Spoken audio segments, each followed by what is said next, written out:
Miami's facing a pivotal offseason, but what are their options? We're joined by SpotTrack's Keith Smith to break down what they could do via free agency and much more on today's episode of Locked On Heat.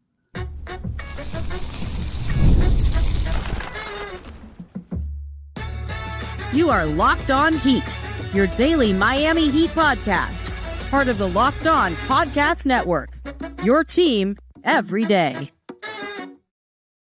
All right, welcome to Locked On Heat, your daily podcast on the Miami Heat, whether you're tuning in on YouTube or on your favorite podcast app. Thanks for making Locked On Heat your first listen every day. I'm Wes Goldberg here with David Ramil. Both of us are credentialed Heat media members who cover this team every day for daily content on the Heat.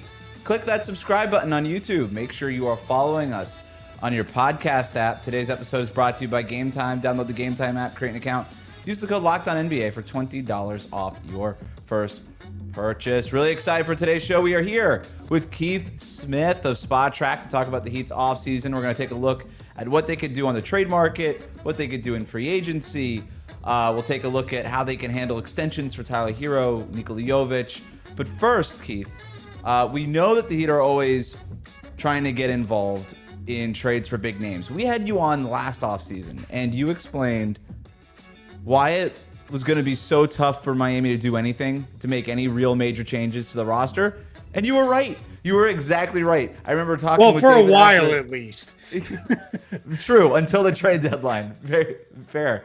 But during the offseason, I remember me and David getting on here and being a little bit depressed after, like, wow, we're going to cover the same exact team, huh? And they probably went even further. They committed even further to the bit than maybe you even anticipated, re-signing like Thomas Bryant to a one-year deal. Like, all right, I guess we're really going to run this thing back. But what kind of flexibility do you think the Heat are going to have this summer?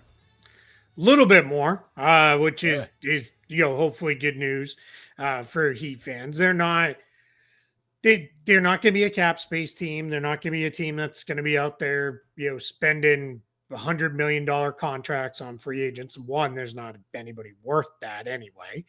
So that's, part of it, but they've got more flexibility now. I think by the Jimmy Butler situation, the way it played out, unfortunate, the way it all ended, but they were able to take his contract, break that up into multiple smaller contracts, which just gives you more flexibility. Those $50+ million contracts are not impossible to acquire. As we saw, Butler did get traded, but they're just harder to move in this new world. They also have enough clearance, I think, under the first apron that they can do some stuff if they have some interesting moves out there. So the flexibility is there for a more active summer, I think, than what we saw last summer's relative inactivity, I guess.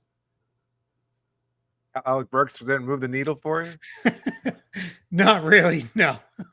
God, didn't move much for Heat fans either. So, that's a bit of good news.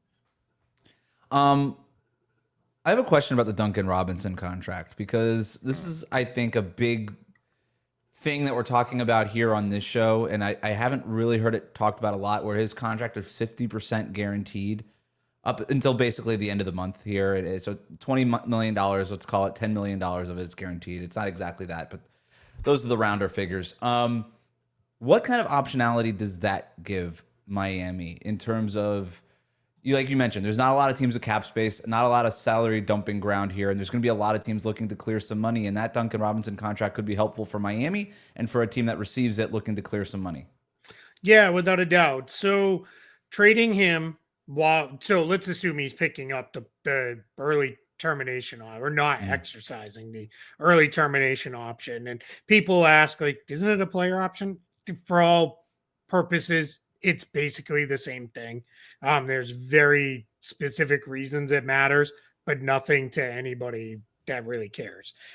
So when we get into it, yeah, he's going to pick that up, right? Because that guarantees him at least, it's like $9.8 million. So, right. So he gets that $9.8 million guaranteed. Then with the Heat, they could either trade him and move him. Now, for the acquiring team, important to note, they're going to acquire him at that like $19 million number, because you have to bring in the full salary. At the Heat number, on their side, it's whatever his guarantee amount is. But the nice thing is, let's say the other team is like, yeah, let's just say it was the Nets, because they're going to be the team I'll probably reference a few times, because they're the only team that has meaningful cap space this summer. They're like, yeah, we'll take it on. And in order to make whatever trade we're making work, you need to guarantee it to 14 million. Whatever, fine. You can make it 14 million guaranteed. They'll eat that amount and go. So there's a little bit of flexibility in there. There's also just the reality that if Miami really said, you know what, we're just one out of it, they could waive him and save 10 million bucks. Even after he picks up the option. So once he opts in for next year, if Miami's like, we're just done in the Duncan Robinson business, waive him, save $10 million. I don't think that's how it'll go, because I think he's still a more valuable piece of salary matching in a trade, even at that number. I'm not too overly concerned about that for a lot of teams. So I think they'll probably just keep him on the books, but that's the flexibility they have. I'm just going to ask you the thing I keep thinking about then. If they were to try to trade for Kevin Durant and they include the Duncan Robinson contract in there, then Phoenix could absorb that salary at $20 million and then waive it right after the trade and then save $10 million. And then that could be useful for a team like Phoenix that's trying to get under an apron. Yeah, whatever number it's guaranteed at is the number that he would end up landing at his guarantee amount. Now, to be clear, players would have to, when there is a non-guarantee, if you're going to up the guarantee amount, the player does need to say, yes, I'm agreeing to that. I've never, ever heard of a player say, no, I don't want more money guaranteed to me. Right. Because even if they're going to be waived, they don't really care, because then you take your money and you move on to the next destination. Right. So, yeah, if they were going to get involved in a Durant trade, that's very likely how that could play out. What are you hearing about the Durant trades? Is there anything there that you think is, I mean, we're hearing about the different possibilities and everything else like that, but is there anything else that you can shed some light on in terms of like a team that might be better poised, even just from a salary cap perspective? You haven't heard anything as far as like teams beyond what's just generally been reported out there. It seems like a lot of people are putting the Spurs as maybe the landing spot. The one thing that gives me a little bit of caution with that is every time we hear about the Spurs doing anything, it turns out to not happen more often than not, because they're just so tight-lipped in San Antonio. Nothing really gets out of there, but every once in a while, the connecting of the dots is just so obvious that it makes sense. What I am hearing, though, on the Durant trade is that it's very likely to go down at some point, like during draft week. That includes like up to the draft itself. And that maybe isn't executed draft night or draft week, but agreed to at least. Because for Phoenix is trying to acquire draft capital in that trade, not necessarily because they want to draft somebody, but it may be we can then use that in whatever the next move we make is. We want to be able to have a couple picks to throw in a trade offer and go out and do it that way. So I think we're in a spot where and the draft is only a couple weeks away. So I think we're in a spot where I think a Durant trade could go down sooner rather than later. And the last thing I'll say, and this is kind of matching up with some of the reporting that came out today, I talked to a couple of teams that are like, if Giannis doesn't ask out, like that just changes the market, because all of a sudden it's now Durant is the biggest, best name that's known to be available out there. And teams who maybe were like, all right, we're going to make a run at Giannis. All right, maybe we'll pivot and make a run at Durant instead. When you look at what Miami can offer for Durant, Giannis, superstar XYZ, where do you think their assets are now compared to some of the other stuff in the league? I mean, obviously teams like San Antonio, Houston, they could just overwhelm teams with draft picks and young players and things like that. But compared to the rest of the league, where does Miami stand in terms of their competitiveness, what kind of offers they can build? A little bit better than where they were in previous years, because things have just freed up a bit. We got a little bit more clarity with that pick going out to Oklahoma City. That would have, I personally felt keeping that pick would have been almost kind of worse for Miami in a way, because it would have just, then the Hornets pick definitely would have become non-guaranteed and would have gone out. At least now there's a chance maybe you keep that one. I think you're kind of hoping you don't, because in a couple years, I don't think they really want to be a lottery team. But they've got a couple picks that they can put into trades now, which is there. You got to get a little creative with the language on one of them, where it's like, if the Hornets pick goes, if not, then this. But those are things that teams deal with. And then as far as the talent on the roster, I think the challenge is a year ago, Jaime Jaquez looked like this guy who, hey, maybe we can plug this guy in as a starter just about anywhere and feel really good about it. And I think he backslid enough this year that there's at least some questions of what happened. Why, not even, I mean, yes, there's questions about the play, but like, what happened that caused him to just fall out of the rotation for large chunks of time? Where did that go? With him and in that, and those are questions that need to be answered. Or maybe they're as simple as it just fit wasn't right, it wasn't working because of this. Another team might be like, all right, we're good, we can make it work ourselves and kind of go down that road. And then it sounds crazy to say it because everybody's like, yeah, I know Heat fans are like, get Terry Rozier as far away from this team as they can. But the good news is he's an expiring contract now, or will be in another few weeks. So as soon as you flip to being an expiring contract, that kind of changes everything because those have some level of value. Like you mentioned, to a team like Phoenix. And I know people are probably like, we don't really want to get in the Bradley Beal business, but for a team like Phoenix, yeah, we'll take Terry Rozier if you're taking Bradley Beal, assuming Beal agrees, because then we're out of it, a year earlier than we would have been. So that's, right. And that's, I'm not saying that's anything Miami should do by any means. Correct. I see that's David shaking his head over there. I'm just using it as an example right. of why a Rozier's deal may have some value. Same thing with a guy like Duncan Robinson, expiring deal worth nearly $20 million. Those have value again in the league, because it used to always be, we want those because we're trying to create cap space. Now it's, give me those expiring deals because it might help me get out of my apron issues earlier than I might have been able to otherwise.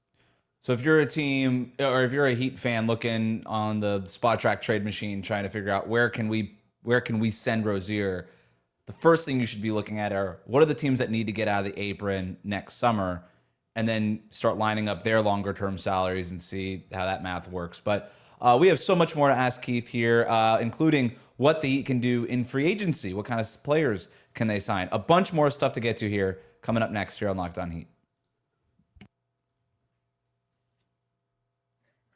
Today's episode is brought to you by Wayfair. There's nothing like stepping into your own outdoor space and feeling like you've escaped to a personal oasis. If you're wanting to update your patio this season, well, Wayfair has made it so easy to turn into a space that feels like yours, comfortable, stylish, and ready for summer. Wayfair has everything you need to level up your outdoor space, whether it's a conversation set, outdoor bar, fire pit, hot tub, gazebos, and yes, even the perfect string lights to set the vibe. It's like giving your backyard that resort feel without the resort price tag. So whenever you want to redesign something in your home, you can just pick up the new outdoor dining set, maybe get some modern lounge chairs. They completely transform your patio and outdoor space. There's so many options to choose from. That's what makes it so convenient. So don't wait. Make your outdoor space your dream oasis today with Wayfair and enjoy it all summer long. Head to wayfair.com right now to shop a huge outdoor selection. That's WAYFAIR.com. Wayfair, every style, every home. We'll be right back. David, before we get into free agency talk and some extension stuff, anything else on the trade front that you had for Keith? No, not particularly. I think the Terry Rozier question is maybe the biggest one there. You mentioned the Nets. What would Miami have to do to unload a contract like Rozier's, and what teams could realistically poise themselves in a position to acquire a salary like that? Yeah, I mean, Brooklyn's the easy one. They're going to be somewhere in the range of $60 million in cap space. There's not $60 million worth of free agents to spend it on. We're going to get to, I know we'll get to Davion Mitchell, and that's where Sean Marks could play the spoiler role again and throw out offer sheets to restricted free agents and force teams to match, and we'll see. But I think I've been jokingly saying Sean Marks should open free agency at 6:00 on June 30th, standing in front of Barclays Center with a sign that says, bring me your tired, your hungry, your huddled masses, your bad contracts. Just attach a draft pick to them, because that's where they're going, right? I think we're in a spot where for the Nets, they're the big one that can take on bad money. Other teams, they're it though, if you're talking straight dumping grounds. But there are other teams that maybe are lining up. The 2026 free agent class looks like it could maybe be okay. We'll see how extensions impact that, but it looks like it could maybe be all right. There's also going to be more teams with cap space in that summer as of right now, what it looks like. So if you're one of those teams, it's like, man, we have 25 million in cap space, but boy, I'd like to get off this $25 million contract for 26, 27. And I'll take Rozier right now. If you'll take that deal for me, that extends another year because I really want to be 50 million in cap space. Let's say it's like the Jazz are like, we're just done with Lauri Markkanen, right? Like we're moving in a different direction. Then maybe that's where you could see a team like that get involved. Or like we said, those apron teams for like Rozier. But even if you look a little further down the roster, like Kyle Anderson's effectively an expiring contract. Haywood Highsmith, $5 million expiring contract. Good team value right now for the Heat, but not really a deal. You're going to have, I don't know how far you'd have to go to re-sign him anyway, but a little challenging, with that, if, where you're going into next year and beyond. So now what we start looking at is like, well, that's 14 million more in money. And that's how Miami can get themselves involved if any big name becomes, lands on the market, because they've got all this expiring money that they can kind of pile up in deals. And that's something not a lot of other teams that they're making a play for a starter, right? Or an all-star level guy. You're trying to be a playoff team, and not a lot of other playoff teams can offer that in terms of expiring money to get off of. It's why I keep cautioning Heat fans to prepare for Rozier to be back on the roster next year, because that expiring contract also has value to Miami, because they're not a team that necessarily wants to take on all that extra money because of what you were just talking about in 2026. So it might just be a situation Rozier is just sitting there, and they're not going to attach first-round draft capital to get off of him. Not when that thing is expiring in a year. That would be ridiculous. So yeah, you should not do that. Would be a horrendous move if they did that. I'd be ripping them up and down. Let's talk about another point guard on Miami's roster, Davion Mitchell, restricted free agent. You wrote that a deal in the range of $12 million annually could make sense for Mitchell and for Miami. What are you hearing about the market for Davion Mitchell, and why did you kind of come to that $12 million number, and do you expect something to get done between Mitchell and Miami? Yeah, really, really tough summer to be a restricted free agent.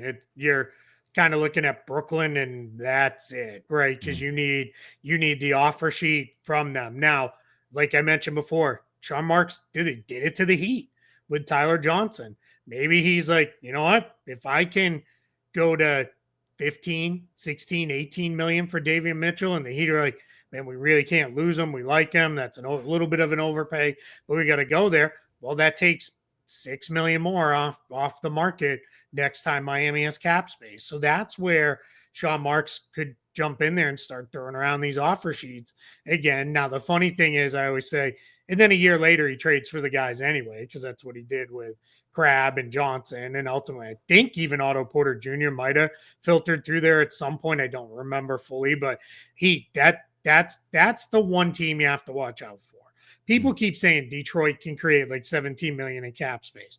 They can, but that would be to re-sign Malik Beasley to a bigger number than what the non-taxpayer allows for. The only other team that can reasonably get to cap space, unless we see some major moves made at the draft, is Memphis. And Memphis can only get to about 7 million. And that whole thing is they would do that to then put that in a renegotiation for Jaren Jackson Jr.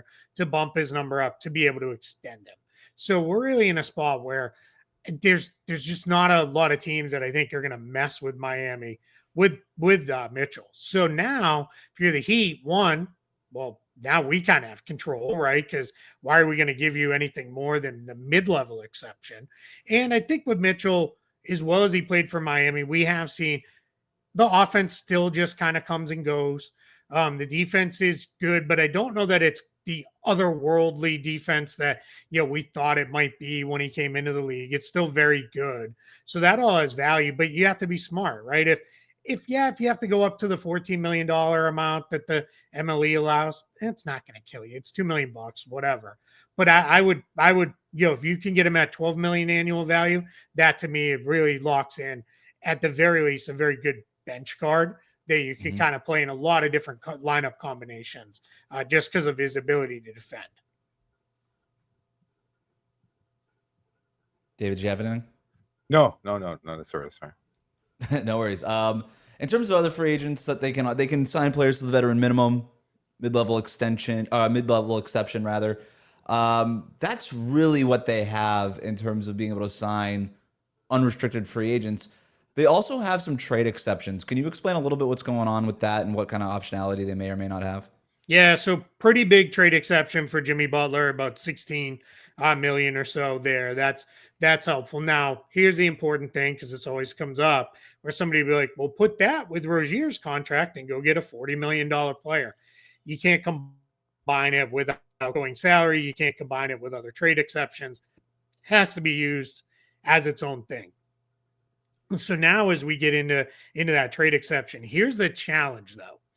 Under the new apron rules, when you are using a trade exception that was created in the prior league year, that will hard cap you, and that'll hard cap you at the second apron. Not really the end of the world for Miami. We're not talking about a team that has a million roster spots to fill. They've got actually a fairly full roster. We assume most guys are going to be back. And under the second apron, I've got them with, let's call it roughly 18 million in clearance.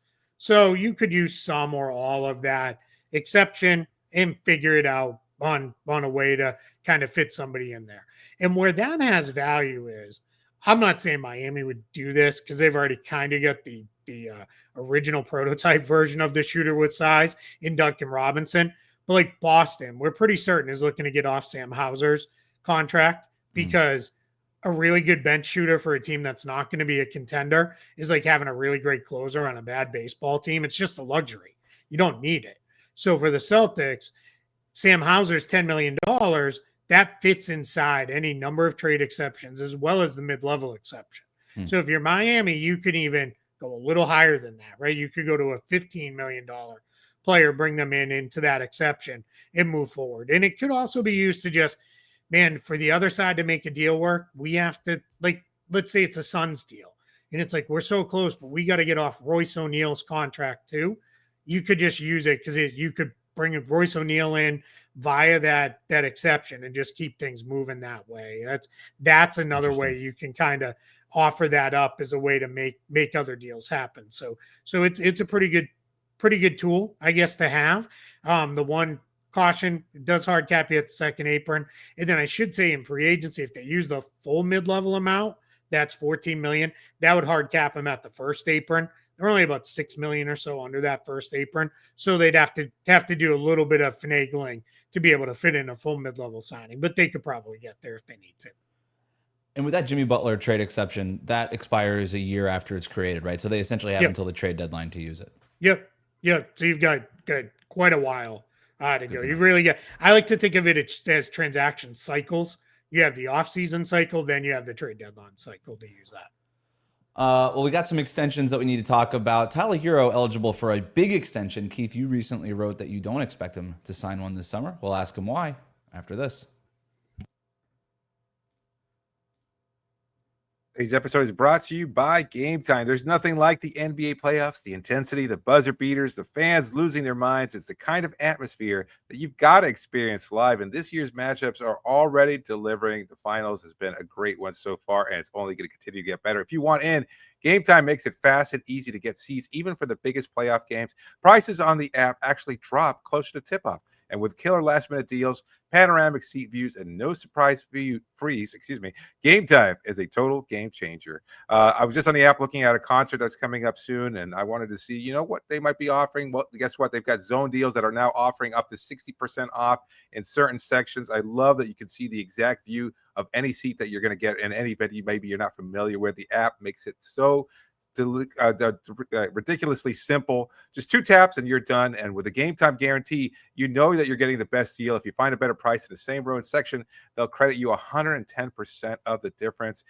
Game time makes scoring NFL tickets just as easy. And right now, the NFL schedule is released, just dropped. So you better believe that you're going to be taking advantage of those opportunities right now. So take the guesswork out of buying tickets with Game Time. Download the Game Time app, create an account, and use the code LOCKEDONNBA for $20 off your first purchase. Terms do apply. But create an account and redeem the code LOCKEDONNBA, and you get $20 off. Download the Game Time app today. Last minute tickets, lowest price guaranteed. We'll be right back. Before we get into Tyler Herro's extension, I had a clarification that I wanted to ask you. So they have access to the non-taxpayer mid-level exception, but if they were to use it, would they not become? They would have to clear something before they would become a tax-paying team, correct? Not a tax-paying team. So these are the worst named exceptions in the world now, especially with the advent of the first and second aprons. You can be a taxpayer and use the non-tax. It just hard caps you at the first apron. So you can go into the taxpayer hard caps you at the second apron. So it's funny. I actually was talking to someone the other day and I said, can we just do a quick side letter amendment and just call it first apron, second apron and be done? Or just call it the big mid-level and the small mid-level. Like it's just stupid. But anyway, that's just me complaining and being on a soapbox.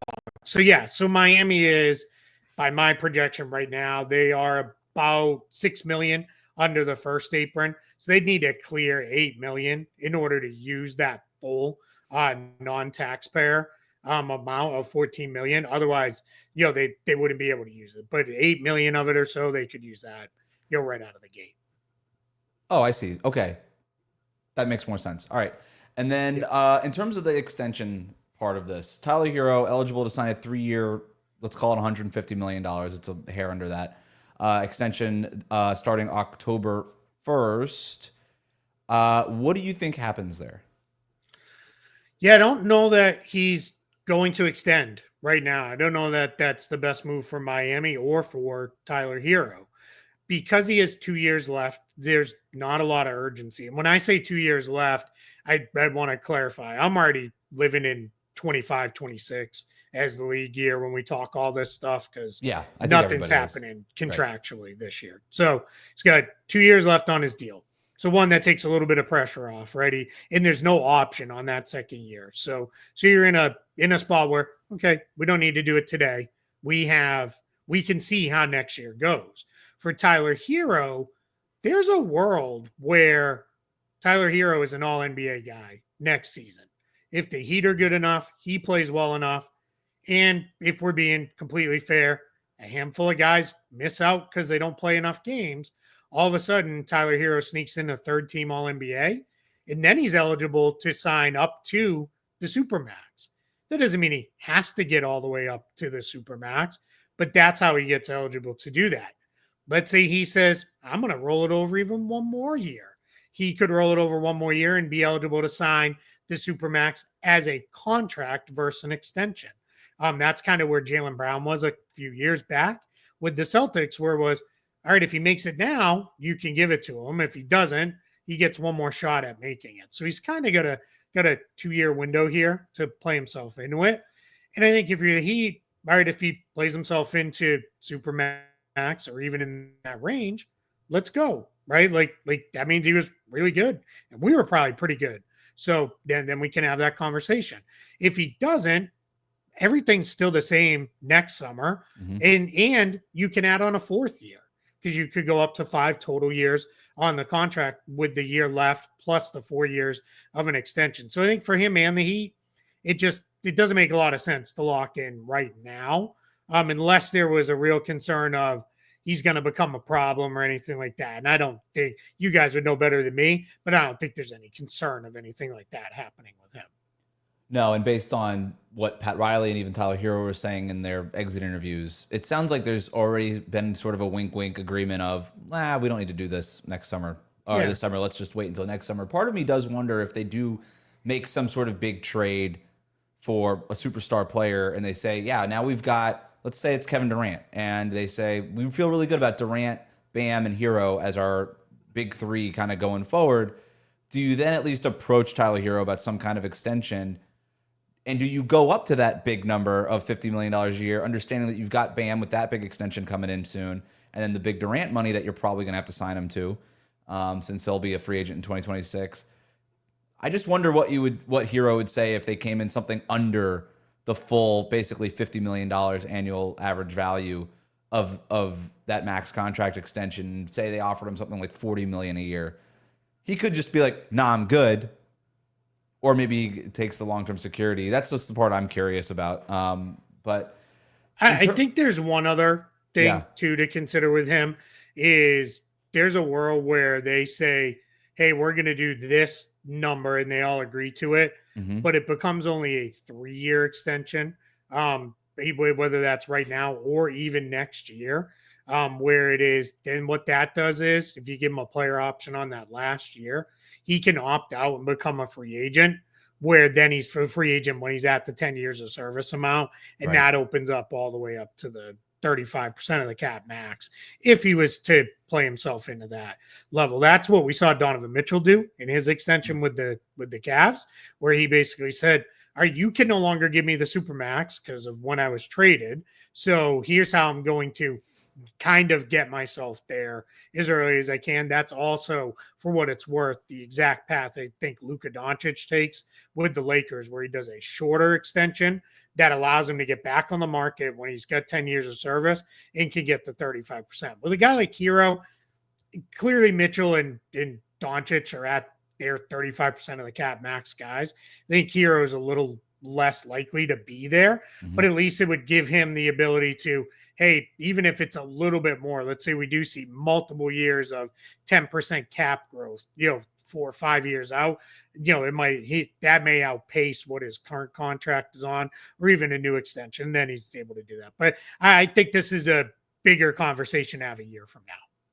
So there's a few other extension candidates on the roster: Duncan Robinson, Andrew Wiggins, Terry Rozier. I'd be surprised if there was any extensions done with those. You can go ahead and aggregate this, people. They're not going to extend Terry Rozier. I think we're pretty good on that one. Nikola Jovic is give him the full max. I mean, he's right there. Why not? Nikola Jovic. What do you think happens with him? Because this is the rookie scale extension, and you see teams that like their rookies tend to extend their rookies, their rookie scale guys rather. What do you think the market would be for somebody like Nico, or maybe not the market, but what do you think that they could negotiate there with Nico? And you know what? Yeah, what is sort of the outside perspective on somebody like Jovic? Yeah, so major improvement made over the last couple of seasons. Looks really good. Just can't stay healthy, right? It feels like every time we're at a point where it's like, all right, he's going now, right? He's in a good rhythm, feels good. He picks up another injury, and then he's out for several weeks or even a couple months. And I do think it was important that he got back at the end of the year. I think that was good. I don't know that he is somebody who milks injuries. I don't think that's the case. I just look at the fact how hard he trained to try to play for the national team when he was injured. So I think it's just he just picked up these weird injuries, and then that makes it a little bit harder to tag a real value on him, because you do have to with some guys just get hurt. And it's not, I don't mean this as a criticism, but he does play a little reckless, like out there, like he kind of throws his body around. He does some stuff, and guys like that are going to pick up injuries more. Like, even if it's just of the bump and bruise variety, but every once in a while you're going to break a wrist, and that's going to cost you, a month of action or whatever. So I think if you're Miami, better than anybody else does with his medical stuff. So you're in a spot where it's, we're not worried about any of these things. They happened, but they're not likely to repeat. So then if you're the Heat, you can kind of get into a spot where, all right, let's, look at this.